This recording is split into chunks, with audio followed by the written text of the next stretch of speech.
You're listening to Managing Leadership Anxiety, Yours and Theirs, a podcast offered in partnership with Missio Alliance. Each episode, we discuss internal and relational pressures, how they block effective leadership, and how we can move through them to a greater health. And now your host, Steve Cuss. Folks, recently I had the incredible privilege of sitting down with Ruth Haley Barton, the author of, among other books, Strengthening the Soul of Your Leadership. She reached out to see if I'd be interested in having an ongoing conversation about the integration of systems theory and soul health on her podcast of the same name, Strengthening the Soul of Your Leadership.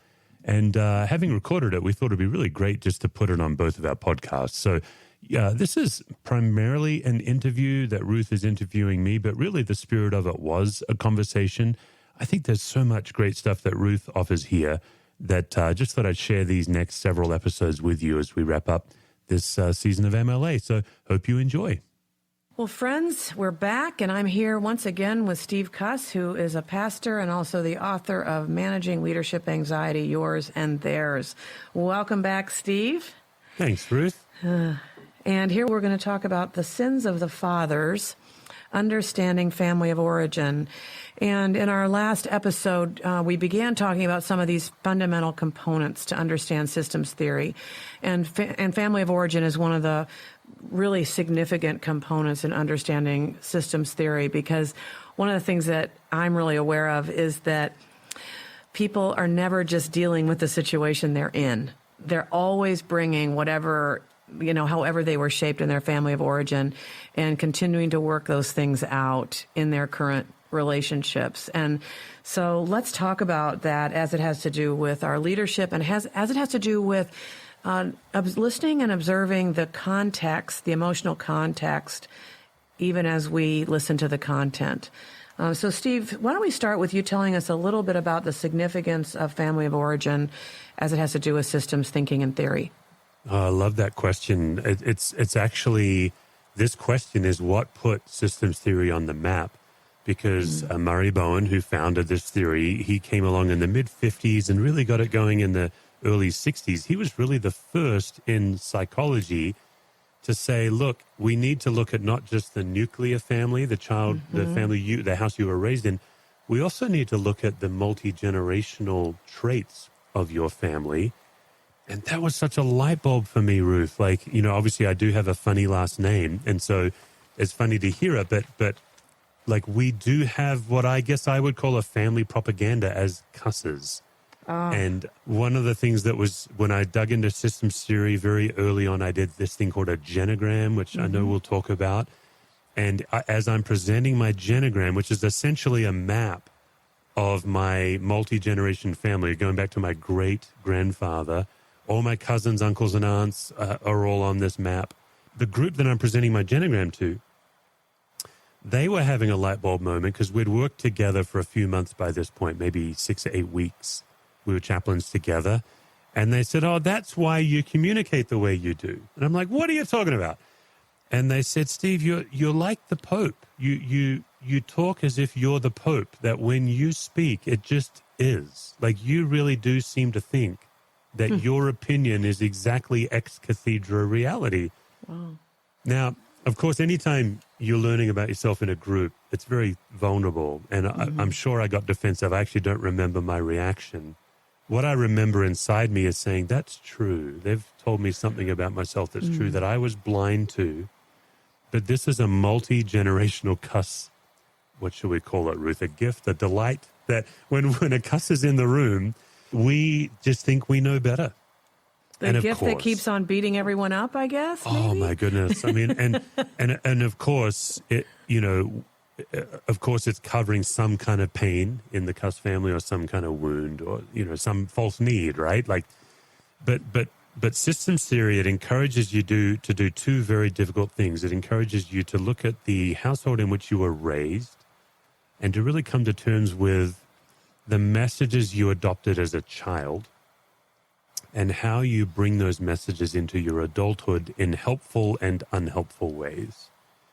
So if I look at my childhood, what's interesting about this, Ruth, is in our last episode, we really made a case to say this isn't about blame.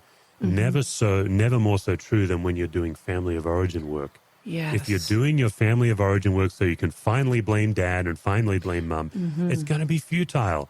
Right. But if you can say, let's stop blaming and let's just look at what messages did I inherit. So in my case, I had a very smart and have a very smart older sister. She was a whiz at school.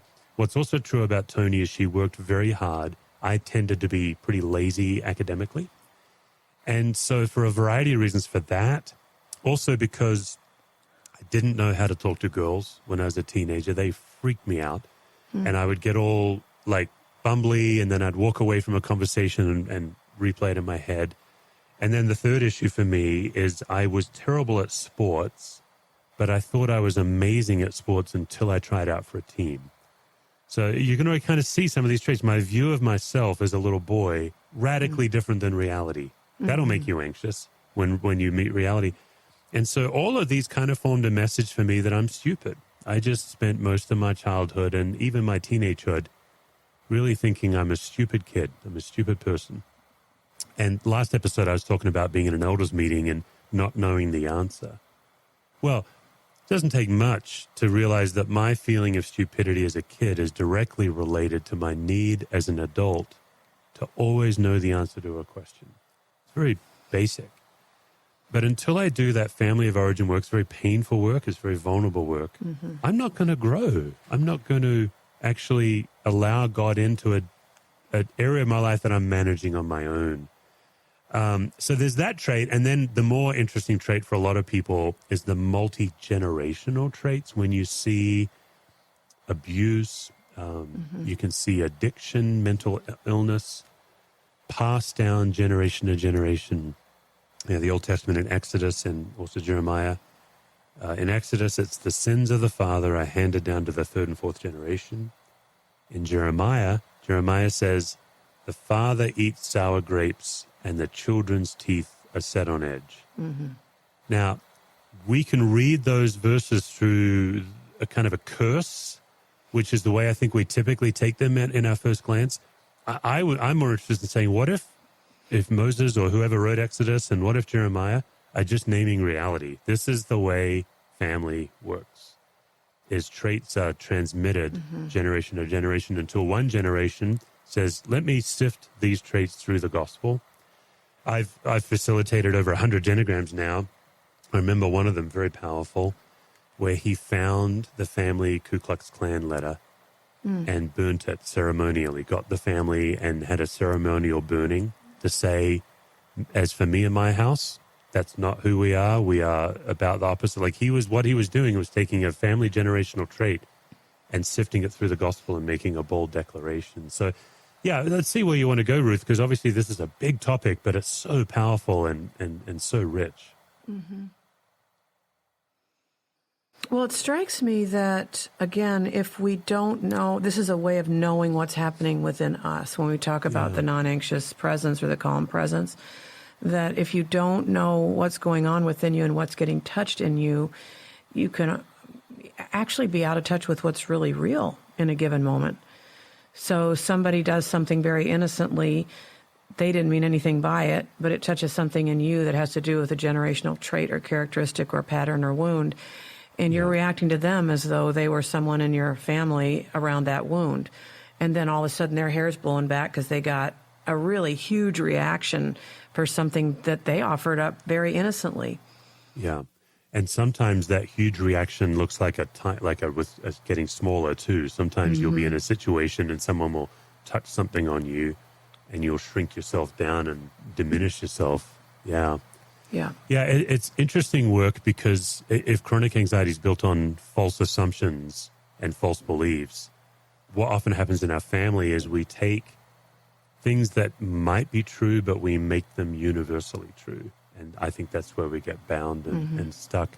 So what I call it, at least, is family propaganda. I'm inviting people to look at the family propaganda that they've inherited and to really sift it through the gospel of Jesus. Yeah, so, Ruth, I was pretty young when I started this family of origin work because chaplaincy required it. I was 24. What was the situation for you? What was going on where, how old were you, for example, when you decided to look into family of origin as it relates to spiritual growth? Well, it was in my early 30s, and I think it was really because there were things in my family that I didn't understand and that we weren't solving with the normal tools that my parents had. So my parents had, at that time, they had Dare to Discipline by Jim Dobson, and they had Bill Gothard. And so if that will tell you a lot that I'm naming that those were two of the greatest influences on my parents' parenting, and that they didn't have much more. There wasn't much more for that generation. And there are real limits, and in some ways, those teachings contain things in them that are very, very destructive, actually, as well. So it was a curiosity, it was a stuckness, it was hitting up against the wall of what I had in my family of origin, and even more than the typical Christian piety, like reading the Bible more and praying more and trying harder. I was pretty much done with that too, because I had done all that for many, many years, and that wasn't getting me unstuck either. So it was really this sense of casting about and looking for something else that would give real insight to what our family was experiencing, and then, what I was experiencing within myself. There's so much here, Ruth. If you're comfortable, I'd love to dive in on 3 different areas on this. The first one would be your parents. Mm-hmm. And what I love about what you shared, you actually named some books. What's interesting to me is Systems Theory is not about blame. You shared it in a way. You weren't blaming. But what was probably going on, I would imagine, with your parents is none of us really know how to parent. And here we are with these kids. We're looking for someone to help us. Mm-hmm. And so they did the best they could with what they had. And yet what happened to you as a kid is that then formed a message in you. I wonder if you'd be willing to share, okay, what meaning did you make as a kid that you brought into adulthood? Yeah. Well, that we were all so sinful. And it was the kind of the worm theology, and the discipline, the harsh discipline. And, maybe some children need that, but I didn't. But my parents didn't know how to nuance that at all. And so there was an experience that I had, and this was a little bit later on, but I understand it now through systems thinking, is that I was treated harshly at a church where I was on staff, and unfairly. And I didn't know what it was about. I didn't understand it. I'd never been treated that way before. And my reaction was to sort of lay down and die. And the people around me who were watching it said, Ruth, why don't you stand up for yourself? You don't deserve to be treated that way. Why don't you stand up for yourself? And I didn't have an answer to that question. I didn't know, but I physically, literally, viscerally could not stand up for myself. But I didn't know where it came from, but it felt old and it felt primal. And I had a really, really good spiritual director at the time who was also a psychologist. And I told her, I said, this feels really primal. I just can't. People think I should be standing up for myself, but I just can't. And so that was the getting small. So that would be my thing, is I don't get big, I get small. And so she said, if you really want to know where that comes from in your life, just ask God to show you. It was an amazing thing for a spiritual director to do, because it never occurred to me to ask God to show me something that I knew was outside my awareness. And so the Lord answered that prayer, and I saw myself as a very young girl, 4 years old or something like that. The blue eyes and this flyaway blonde hair. I literally saw myself and saw an experience of getting treated very harshly as a child with a spanking. And my parents were still alive at the time. They're not alive now. But I decided to approach my parents and to ask them about what I saw. And my mother immediately kind of fell apart, and she was actually able to talk about the fact that they parented me in a way that was harsher than what was necessary. She said, all we had to do was look at you, and you would obey and all of that. But instead, we were very harsh with you with spankings and things like that based on what they had read. And she said, we didn't need to do that, but we didn't know it. And she was so sad and so sorry. And yet that was a really important moment for me to realize that it was something in my really young life that shaped me into a person who had a hard time standing up for herself when that would be the right thing to do. Because that was in our family system, and I realized that the belief that went with that was that I'm so bad that I probably deserve that treatment. Because I'd been treated harshly when I was a child, and she actually had a very specific incident where I came running towards her with desire to hug her, and she thought I was being rambunctious and actually punished me at that moment. And so she was able to describe for me the exact moment that I had seen when I asked God to show it to me. So, you know, and I had to be aware that probably forever it's going to be hard. Yeah. It's not going to be natural for me to get big and stand up for myself. It's going to be way more natural for me to believe there must be something flawed in me. I must deserve this. And so I can't stand up for myself. Does that make sense? It does. And I think what you're modeling for us, there's so much here from a systems perspective that's really worth digging in on, because first of all, you're curious about yourself. And that's one of the most tangible things we can do, is when we notice that we're anxious, we start to figure out, where's this coming from? And for you, you traced it all the way back to family of origin. So you use curiosity. But then in this case, you engage the Lord. And I do think this is such an incredible vista of spiritual growth for so many Christians that they've never, like, this is what's exciting to me, Ruth, is people can listen to this and go on a family system spiritual journey. I'm always concerned that people think I've got one channel, systems all the time, you know, K systems all night long. I'm not, all I'm interested in is spiritual growth. Yeah. And I just think that this is one of many helpful tools. I don't even think this is the best or the only tool, but I will say, if you haven't let the Lord seep in to your family of origin, you do have an incredible vista of growth. But you took it a step further. Like, a lot of people aren't brave enough to go back to their family and have these conversations. What was that like for you when she was reflecting on your childhood? Well, I mean, it was a tremendously healing gift. And I know that not every person is going to have a family that would receive a question like that. Yeah. I mean, I know that she did something that was absolutely remarkable, and that many adults go back and they want a deeper and a better understanding of what happened for them in their childhood, and their parents are defensive and closed and just can't go there and won't do it. So it was one of the greatest gifts. She gave me many gifts, but that was one of the greatest gifts she ever gave, was the ability to be with me and to name a truth that I knew. I experienced it. But rather than saying, no, that's not real, she actually gave me the gift of validating the fact that I had experienced what I remembered experiencing, and was really sorry and repentant. She said she was sorry. She actually apologized in the moment. So I think the reason I choose to tell that story is because there is so much in it. There was, first of all, the awareness of the fact that not everybody would lay down and die and take it like I did. And I was, like you said, I was curious about, why can't I stand up even though people around me are saying that I should?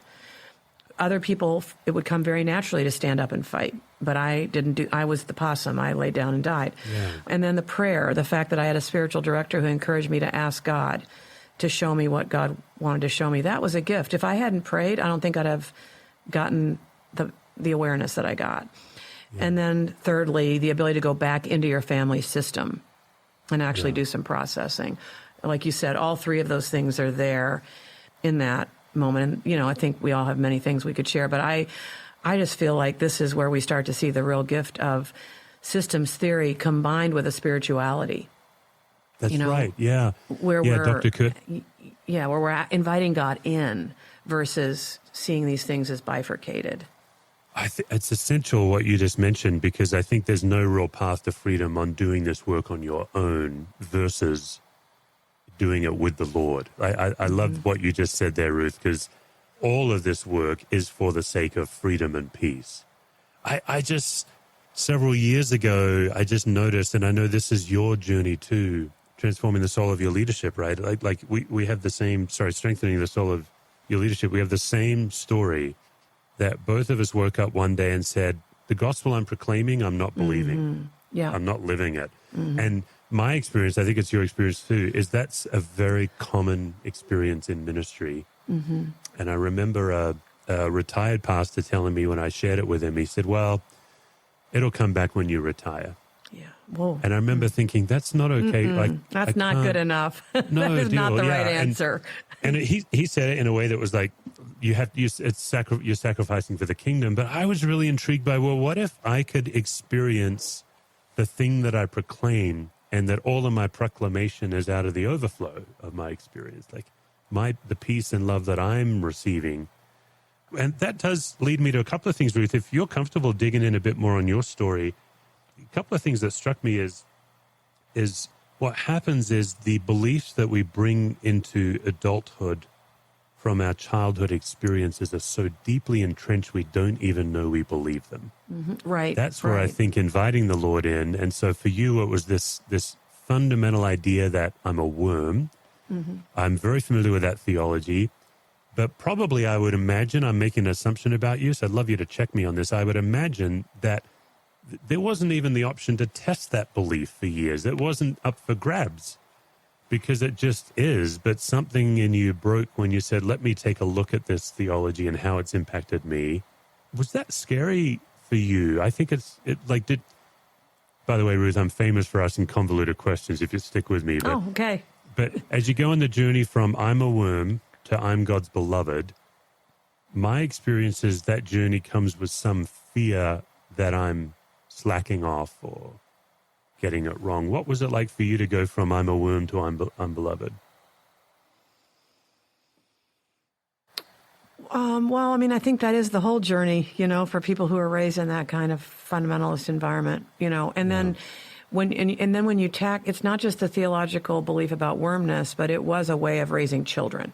It was a belief about children, that children are these little maniacs that you have to, the heart is deceptively wicked above all things. And it's the parents' job to beat it out of you, all that stuff. Do you know what I mean? I do. The gospel starts at Genesis 3, not Genesis 1. Yeah, that's exactly right. So, so I mean, I think, even the journey into solitude and silence, which has been a profound journey for me, was the journey into experiencing God's love for me beyond the doing and beyond the behaving and beyond the trying really hard to be good. That in solitude and silence, to me, one of the most incredibly beneficial things that happens in a real practice of solitude and silence is that we experience the love of God, for ourselves as we are in the midst of whatever, the great unfixables of life, whatever it is that we're naming and knowing about ourselves, whatever it is we've experienced in our lives, however addicted we are to performance and achievement. You talked about that some in your own life. That in solitude and silence, when we let all that fall away and we receive the pure love of God for ourselves just as we are and the compassion of God for us in the midst of the human experience, that's why solitude and silence are so profoundly transforming, is because we experience the presence of God unmediated by, all the other voices that have spoken to us about ourselves through the years. Yeah. As we dig into family of origin, one of the things we probably should cover is actually a genogram. It is a technical... Yeah, please. Yeah, you mentioned it, and I wanted you to describe that a little bit more fully for our listeners who are not familiar. Yeah, so if you take, a lot of people love to talk about their family, whether they've had good or bad experiences in their family. People just like talking about their family. And so if you think of a family tree, that's a helpful thing to think about. A genogram is essentially a family tree that is mapped to show emotional relationships and relational patterns. So by the time you're done, there's colored lines on it and there's labels on it. And so it looks like a family tree. You generally try to genogram your family back to your great-grandparents if you can. And what you're trying to do is figure out what are the generational traits that have been passed down. What cards have I been dealt? One of the simple questions we ask people, a very simple question, and this could be just something people could ask this week. What's a liability I've inherited from my family of origin, and what's an asset? It's very simple. What's an asset that I love that's been inherited, and then what's a liability? So in my life, an asset is I come from a very adventurous family of origin. My parents eloped to Canada from Australia. They toured the world for 4 years. My dad worked in Formula One motor racing in Europe. My sister was born in England. So we have these big stories in our family of when Mum and Dad lived next to Bill Wyman from the Rolling Stones. And Bill Wyman came home drunk one night, and Mum had left the stroller out in the hallway, the pram for your Aussie and English listeners. And Wyman kicked the pram out. But not just my parents, but my grandparents. Like my grandfather started scuba diving in his 70s. He was the oldest scuba diver in Australia. He's in the Guinness Book of Records for being the oldest aerobatic pilot in the world. So these generational traits of adventure, and that would explain partly why I moved countries and started afresh. It's generational.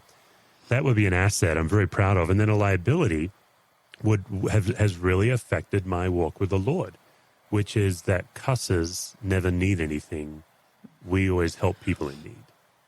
And when you hear that, you're like, well, that's an incredible asset and is largely why I'm in ministry. I like to help people, but when it comes to prayer, my default, I never pray for myself. I have a list, but I don't. It's unnatural for me to sit with the Lord and just enjoy the Lord's. Now, enjoying the Lord's presence is fairly straightforward for me, but being needy in front of the Lord, very difficult. Mm-hmm. And so I've got a number of people in my life with this transition I'm in right now. I've got a number of people reaching out and praying for me. They're incredibly kind. And they say, Steve, how can I pray for you? And I look over my shoulder at who they can pray for. And that would be a liability, is I can't encounter the love of God if I'm not vulnerable with the Lord. So I learned a lot of that from doing my genogram. So a genogram, once you've made your family tree, you can code it. And so on my website, you can get a genogram key, or you can Google them as well and download a genogram key, and that'll teach you how to code them. On my website, we have a whole course on genograms. What we recommend you do is get a group of trusted people and present it to your trusted people. And they ask curious questions. And what you're looking for is generational traits and then assumptions that you carry from your family of origin. So my assumption that I'm the Pope, that when I speak, it's just true. You can't grow if you're not curious, and you're not curious if you always think you're right. And of course, I always thought I was right to cover massive insecurity about being stupid. So I say that quite quickly, but obviously what I just described, there are several years of work, of brave and courageous work. So that's a genogram, and it's an incredible tool. Where it gets interesting too, Ruth, I've noticed, is I've facilitated genograms with people who maybe battle depression or like a bipolar condition.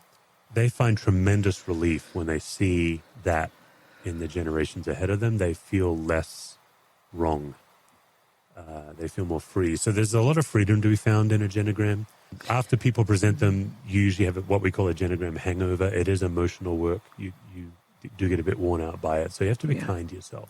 Well, and it takes time, because gathering that kind of information, you have to go back to family members who know things that you don't know and ask them questions and track them down as much as you can. And the other thing, just to be clear about, is that you're not just mapping emotional patterns. I mean, you're actually mapping real things that happened. Like there's a symbol for emotional cutoff for someone who is estranged from the family. There are symbols for miscarriages and abortions and deaths and divorces and affairs. And I mean, like, this is big stuff, and stuff comes out. I think probably for almost anyone who approaches a genogram, they're probably going to find out facts that they didn't know.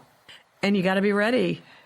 It does this wonderful gift of reminding you that you're human, that your family's human, and that God, supernatural God, can use human-sized followers. You were talking about some of the early books that formed your parents' parenting, and I'm unfortunately familiar with some of those. I remember when I became a parent, there was the Baby Wise movement. And I'll just go on record of saying that if I come across a copy of that book, I will burn it. Okay, all right. Our podcast producer here is jumping out of her seat because she agrees with you wholeheartedly. It's the idea, in that book, the author, I'm sure he meant well, but the shame that he put on parents is mind-blowing to me. The author said, the reason to let your baby cry is because God let his baby cry on the cross, which is just the worst kind of exegesis. Wow. But the whole foundation of the book is based on this idea. And when you do a genogram, in contrast to those kinds of books that are trying to broadly brush something that should be nuanced, right? Like parents already feel guilty about not being good at parenting. That's what should be written about. Is, hey, you're probably, if you love your child, you're probably doing pretty well. There's actually a wider set of boundaries with which to raise a healthy, thriving child than you think. None of us quite know what we're doing. Like, this is what's true. But I remember after I did my genogram, I went back to the patriarchs in the Old Testament because I was like, oh, man, I kind of put my family on display. Like, I hope this is okay. And it was wonderfully liberating for me to realize I'm in a dysfunctional family like everybody else with amazing people who are genuinely doing the best they can, just like I am. And you go back and read Abraham, Isaac, and Jacob, and you're like, you know what? I'm actually pretty good. I'm not a bad dad compared to those guys. And so that's the other gift of the Genogram, is it does dent the legalistic pressure that I think is in Christian publishing, not all Christian publishing, of course, to live a certain way to be good with God. I think that's the side effect gift as well. Yeah. And I think another thing that we should say out loud and really affirm here is that you will know the truth and the truth will set you free. Yeah. And the Genogram is a way to get at truths that you might not be aware of, that have been holding you hostage in a way you didn't even know. And so for us as Christians who really believe that the Spirit has been given to us to guide us into truth as we're able to bear it, and that Jesus affirms that we will know the truth and the truth will set you free, I pray that we can see this journey with the Genogram, and even your question, Steve, which I think really is the practice for this week, and that is, what is a trait or an asset, and what is a liability that I've inherited from my family? I love that. And maybe people are going to want to go as far as actually starting to work on a Genogram. You will not get it done in 1 week. It's going to take you some time to really get a Genogram filled out. But, this is the journey towards truth. This is a journey towards freedom. And under the guidance of the Holy Spirit, that the Spirit loves us and cares for us and will only guide us into truth as we're able to bear it. So if we uncover a truth that is new, let's just believe that the Spirit revealed it now because the Spirit knew we were ready. So I wanted to just call attention to one of the things that you say in your book in this chapter 6 on applying family systems to leadership. You say that self-awareness alone will not bring about healthy change. So we're sending people into a journey of more self and family awareness, or themselves in the context of their families. When you say that self-awareness alone is not enough, what is it that we're doing then?